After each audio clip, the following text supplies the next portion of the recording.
सवाल किया है ब्रदरम ने ये कि जैसे ये फितना है कि गैर उलमा से लोग जुड़ते हैं और उनसे सुनते हैं, तो किन लोगों से, कौन हकीकत में उलमा है रब्बानी, उलमाए रासिखीन हैं, रब्बानीन हैं, जिनसे इल्म हासिल करना चाहिए, नहीं करना चाहिए। ये फ़र्क आवाम नहीं कर सकती है कि किनसे हासिल करें, किससे ना हासिल करें। तो आखिर क्या तरीक़ा है, कैसे हम उनकी रहनुमाई करें कि इनसे आप इल्म हासिल करें, इनसे आप हासिल ना करें। देखिए, सबसे बड़ा मसला ये है कि इस मसले में भी रहनुमाई उलमा ही करेंगे।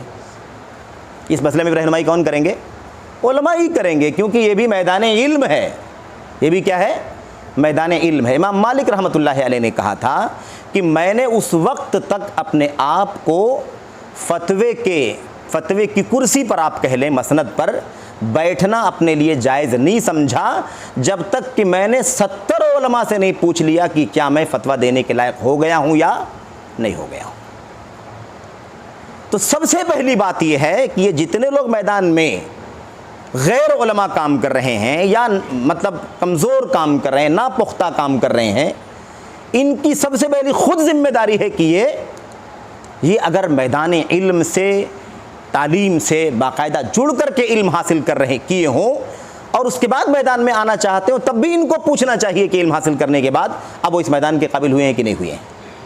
और अगर वो इस मैदान के हैं ही नहीं मिसाल के तौर पर, तो सबसे बड़ी ज़िम्मेदारी है कि वो इस मैदान पर अपने लिए आना हराम समझें।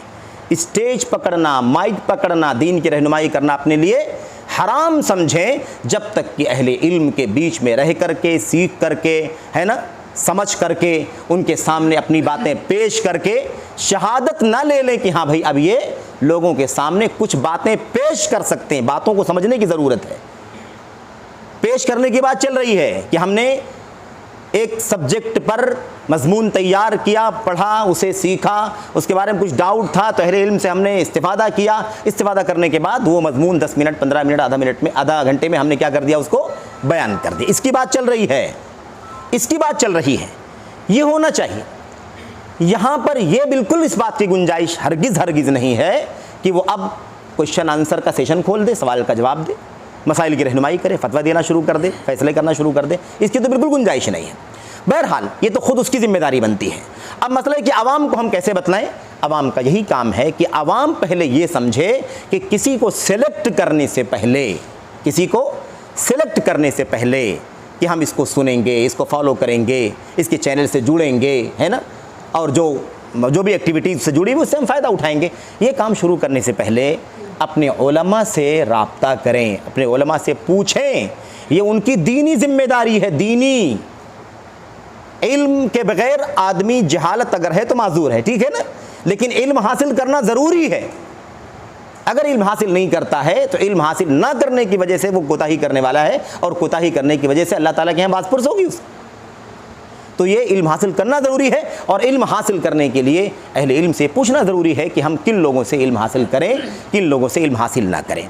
अब उलमा की रहनुमाई दो तरह की हो सकती है। एक तो है उसूली रहनुमाई कि भाई आप उन लोगों से इल्म हासिल करें जो उलमा हैं, जिन्होंने 10 साल, 15 साल, 20 साल मिसाल के तौर पर किसी इदारे में, सलफ़ी इदारे में, किताब व सुन्नत के इदारे में बैठ करके इल्म हासिल किया है और 10, 20, 50 सैकड़ों उलमा से, मशाइख से मुख्तलिफ सब्जेक्ट का इल्म हासिल किया है ना। ऐसे लोगों से आप इल्म हासिल करें, है कि नहीं। एक उसूली रहनुमाई है। और उसके बाद अगर उसूली रहनुमाई से भी बात समझ में ना आए तो फिर एक तायीन के साथ खुसूसी रहनुमाई भी करने का सबूत शरीयत के अंदर मिलता है, जिसको कहते हैं नामज़द करना। नामज़द किसको किया जाता है? जिसकी तादाद कम होती है उसको नामज़द किया जाता है। जिसकी तादाद ज़्यादा होती है, क्योंकि तादाद बहुत ज़्यादा है तो सबको बोलने की ज़रूरत नहीं है, लेकिन जो कम है ना, उनको नामज़द कर देना और उसी को उसूल बना करके लोगों को समझा देना ज़रूरी होता है।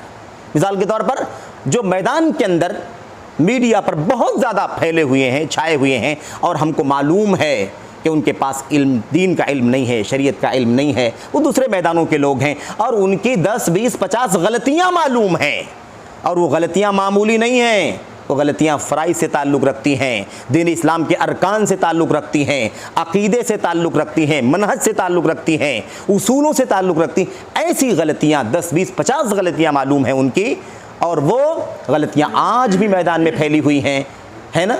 आज भी उनको हज़फ नहीं किया गया, ख़त्म नहीं किया गया, मीडिया से हटाया तक नहीं गया। रहनुमाई की जा सकती है कि ये मसाइल बयान करने वाले लोग हैं जिनका इल्म कमज़ोर है, जज्बा ज़रूर अच्छा है, लेकिन जज्बा इल्म दीन के लिए काफ़ी नहीं है, बल्कि इल्म हासिल करना और उसूलों के रास्ते के ज़रिए से इल्म हासिल करना ज़रूरी है। वो मौजूद नहीं है, इसलिए ऐसे लोगों से इल्म हासिल ना किया जाए। और नामज़द करने में कोई गुनाह नहीं है। बहुत सारे लोगों के सामने ये बड़ा मसला आ जाता है कि लोग कहते हैं कि नामज़द करके, नाम ले लेकर के आप पब्लिक के सामने बेइज्जत कर रहे हैं। कोई बेइज्जती नहीं है। अल्लाह का दीन रुस्वा किया जा रहा है, किताबुल्लाह के साथ खिलवाड़ हो रहा है, सुन्नत के साथ खिलवाड़ हो रहा है, उम्मत को गुमराह किया जा रहा है। ये ज़्यादा गैरत करने की चीज़ है। एक आदमी की गलती बयान कर देने में कोई गुनाह की बात नहीं है।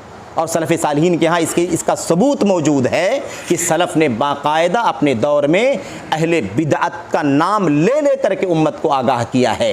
या ऐसे लोग जो उलमा नहीं थे, उम्मत को मसाइल फतावे बताते थे, उनका नाम ले ले करके लोगों को बताया है कि इन लोगों से इल्म हासिल नहीं करना।